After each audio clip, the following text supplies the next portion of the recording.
Welcome back to Movie Recaps. Today I will show you a biography, comedy, drama film from 2011, titled The Intouchable. Spoilers ahead. Watch out and take care. One late night in Paris, Driss is driving his employer Philippe through the city. When waiting in traffic gets too boring, Driss breaks the speed limit and begins driving quite fast, dodging other cars and not caring about traffic signs. This causes the police to go after him, and Driss bets €100 that he can lose them, but after driving under a bridge, the cops catch up by ambushing them from both sides. Driss doesn't look too worried though, and this time, he bets €200 that he can get them an escort. The cops make him leave the car and he starts acting then, behaving offendedly and telling them Philippe can't move and he was taking him to the hospital. The officers find proof of this when they find the wheelchair in the truck and, when approaching Philippe, they see him convulsing, which is also an act. Seeing as it's an emergency, the cops forgive Driss for breaking the speed limit and offer themselves as escorts on his way to the hospital. To celebrate winning the bet, Driss plays September by Earth, Wind and Fire, and when they arrive at their destination, he shares a smoke with Philippe as soon as the cops are gone. Driss promises he'll handle it and drives them away just before the hospital staff could find them. This friendship began many months ago. Philippe and his assistant Magali are holding interviews to find a new caretaker for him, but it isn't going too well, because all applicants have very standard or awkward answers to their interview questions. But they're suddenly surprised when Driss storms in, ignoring the fact it isn't his turn quite yet, because he only wants some papers to be signed saying they won't hire him so he can get the unemployment benefits. He's blunt and a little rude, even hitting on Magali, but Philippe finds him amusing and asks him to come back the next day for his signed papers. Driss goes back to his home in a humble neighborhood and tries to take a bath while all his little siblings bother him, only managing to get it done in time thanks to his sister Mina, who is a bit older than the others and more responsible. While waiting for their mom to arrive, he looks through the window and notices his brother Adama getting out of a suspicious car. When the boy enters the apartment, he just says he was at school and leaves again after grabbing his bag, causing Driss to be even more sure that he's up to something.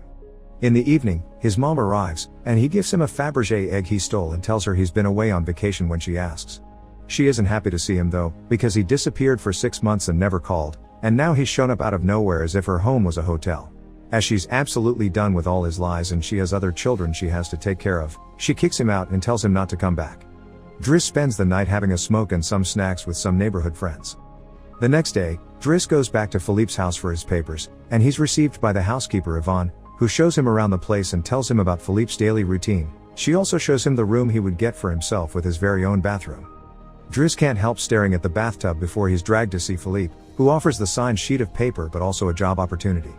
Driss accepts the 1-month trial, and Philippe tells him he bets he won't last 2 weeks. After bringing his things to his room, Driss is taught how to take care of Philippe. He must learn how to keep his legs stimulated, how to put him in the wheelchair, how to help him shower and change his clothes. Things get awkward when Driss discovers he must put on him some high stockings and even clean his butt after Philippe uses the bathroom, but no matter how much he complains and says he won't do those chores, he ends up accepting them as part of his job. Later in the evening, while he's enjoying a snack on the roof, he's interrupted by Philippe's daughter Elisa and her boyfriend Bastien, who are looking for a private place to make out, and he kicks them both out after refusing to share his beer. Driss quickly gets used to the daily routine with Philippe, even if at first he does make some mistakes he learns from, like handing the phone to Philippe instead of putting it on his ear or forgetting the baby monitor while having a bath. He also learns to organize his mail in different folders, most of the letters he opens for Philippe, but there's a series of private ones he isn't allowed to look at. When he finds a flyer promoting female escorts, he decides to start a file just for those instead of throwing them in the trash as Philippe says. It's not all work in this new life though. Driss still makes sure to have a good time, he keeps trying to hit on Magali to no avail, and sometimes calls escorts to join him in bed. One morning, after Yvonne comes to his room to scold him for being late, she finds some dangerous weapons in his bag, but she doesn't comment on them yet. Driss' work today is to drive Philippe around, but he refuses to put him in the back of a van as if he was cargo, so instead, he takes him on one of the fancy cars that don't see much use. Philippe, who first thinks this isn't suitable and says they should be pragmatic, is soon getting excited at the idea of a faster, less boring ride, although Yvonne still disapproves. When they try to leave the building, there's a neighbor parked at their entrance, ignoring the sign on the door that says it's forbidden. Driss wastes no time and goes after the guy, grabbing him by the front of his shirt and threatening him until he moves the car. Philippe is impressed by his actions, but Yvonne, once again, disapproves. The pair goes to a museum, where Philippe is planning to buy a piece of artwork that Driss considers not worth the money because it's just a red blotch on the canvas. Afterward, Philippe meets with a relative of his, who tells him everyone is worried about Driss since he can be violent. He's also discovered he has a criminal record, but Philippe doesn't care, he appreciates Driss because he doesn't pity him and doesn't mind joking around with him. After another failed attempt at hitting on Magali, Driss has dinner with Yvonne in the kitchen while listening to Philippe dictate a letter to Magali. Claiming it's a private conversation, Yvonne turns off the baby monitor and proceeds to explain what's going on. Philippe is pen pals with a woman called Eleanor. Those are the letters he didn't let Driss open. But he's never met Eleanor in person. Their relationship is purely epistolary. Speaking of love, Driss teases Yvonne for the looks the gardener gives her all the time before going to bed. He's trying to sleep when he hears some weird sounds coming from the baby monitor. Philippe is having trouble breathing. Not being capable to ignore him even if he tries, Driss goes to his room and gently guides him through the attack with soothing words and a wet cloth to wipe his face. Philippe eventually falls asleep, only to wake up again moments later, saying he needs air. This time Driss doesn't hesitate. He puts Philippe on the wheelchair, covers him with blankets, and takes him out for a stroll by the river. This is the first time Philippe has seen Paris at night in a long time, and now he's more relaxed. He explains to Driss that the medicine can only do so much and he sometimes experiences phantom pain. When they see some girls walking by, Philippe also confesses he isn't capable of pleasuring a woman because of his situation, but he still can enjoy some satisfaction when he gets his ears massaged because they are sensitive zones. When the phantom pain threatens to appear again, Driss shares one of his joints with Philippe, who is skeptical at first but ends up loving it. Afterward, they go to a restaurant, where they joke around while sharing a meal, and Philippe decides to share more of his story. He met his wife when they were students, and shortly after they got married, she had 5 miscarriages and was diagnosed with an incurable, terminal illness. That's when they adopted Elisa. Philippe has always loved competitions, extreme sports, and speed, and a paraglider gave him that. It was during a paragliding session that bad weather caused him to crash and break his vertebrae, although he still thinks his real handicap isn't the chair but living without his wife. After joking around some more, Philippe remembers the date and realizes Driss has passed his 1-month trial, so he's now officially hired. But he needs to start by bringing back the Fabergé egg he stole because it was a gift from his wife. She would give him one every year, and he has exactly 25, matching their time together. The next day, Driss goes to talk to Mina when she's leaving school, who is a bit offended because he hasn't been answering her messages except to ask her to look for the egg. She also tells him about some cops that have been calling their home. Afterward, he visits Adama, who confesses he was found with 30 grams on him. Driss wants to take him to lunch, but Adama refuses and instead gets in the same suspicious car from before. Later on, Driss is allowed to be present while Philippe dictates his letter for Eleanor to Magali. He thinks this purple prose is very boring and that Philippe should be more direct. He's also baffled to hear that this has been going on for 6 months and they never exchanged pictures. When he finds her phone number on one of the letters, he takes it as a sign and calls her, obliging Philippe to take the phone and finally speak to her outside the written word. Their conversation goes so well, Philippe is now on the phone with her all the time, even right before he and Driss attend the opera, during which Driss laughs and makes fun of the costumes. The next day, Driss convinces Philippe to accept to exchange pictures with Eleanor and chooses one of him in the wheelchair. Afterward, while he's painting, Elisa bursts into his room to ask him for cigarettes and makes fun of him for trying to be artistic. Getting angry, he kicks her out before going to see Philippe, who is currently asking Yvonne to change the chosen picture for one of him when he wasn't quadriplegic.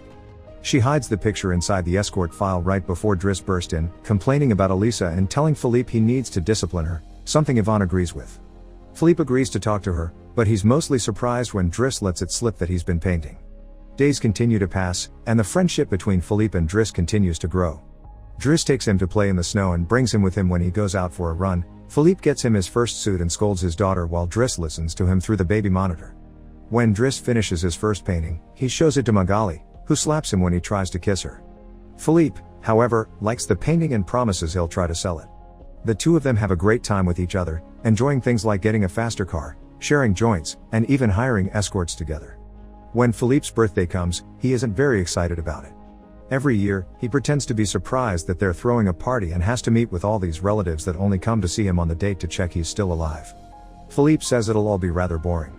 While he and the guests enjoy some live classical music, Driss searches for Elisa, who is crying in her room after having taken some of Yvonne's pills, which won't kill her as she expected. The reason why she's sad is that Bastien broke up with her and called her a tart, so she asks Driss to talk to the boy, which he accepts to do for a price.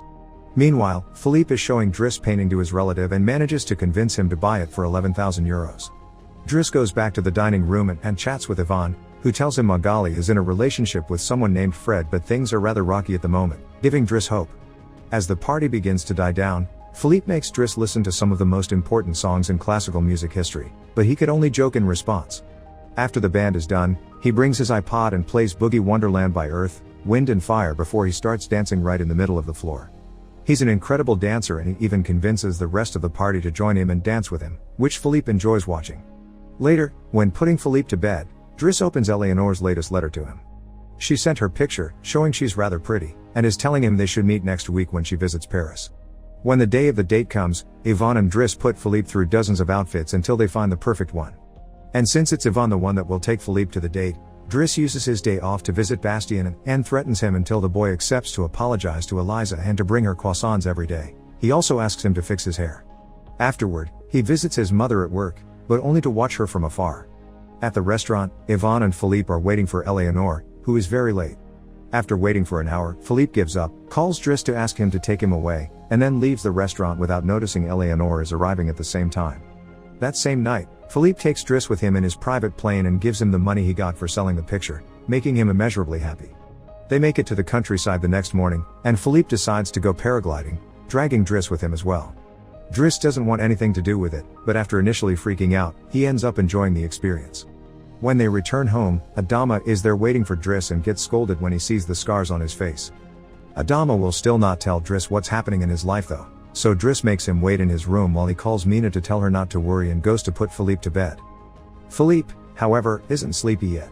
After making Driss look at a painting with him, he asks him about his family, which Driss at first doesn't want to talk about but eventually gives in.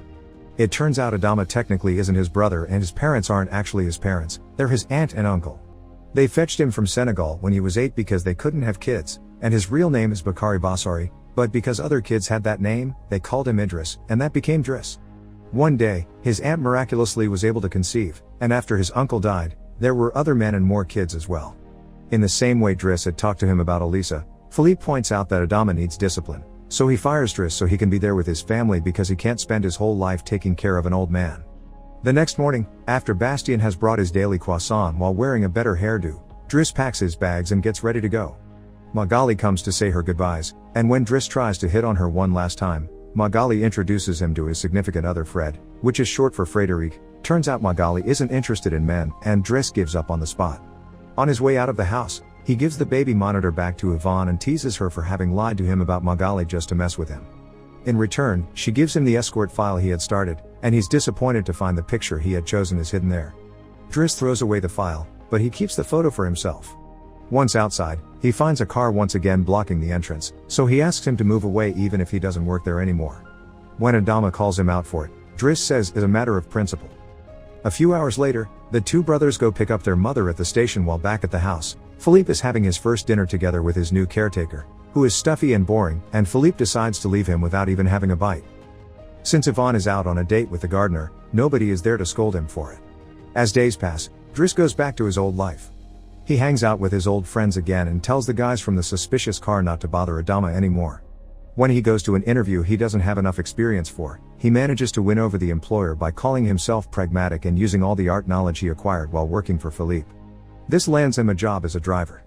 Philippe continues to dislike his new caretaker and is in a constant bad mood. One night, he refuses anyone in the house to help him with his phantom pain, so Yvonne calls Driss and asks him to come over. That's how they find themselves in the situation from the beginning, with the cops chasing after them first and escorting them to the hospital later. After that little adventure, Driss drives Philippe to the coast, and the sight of the sea helps Philippe calm down. Sometime later, Driss takes care of Philippe's overgrown beard before taking him to a restaurant for lunch, but he doesn't stay, because someone else will be making Philippe company today. Driss wishes him luck and finally gives him back his egg before leaving, and Philippe starts worrying about being alone until he sees who his date is, Eleanor, who is delighted to see him and doesn't mind the chair at all. The real Count Philippe Pozzo di Borgo now lives in Morocco. He has remarried and has 2 daughters. The real Driss, actually called Abdel Yasmin Selou, has his own firm and is also married with 3 children. The 2 men continue to be very close friends to this day. Make sure to subscribe and turn on notifications so you can watch more videos like this. Thanks for watching.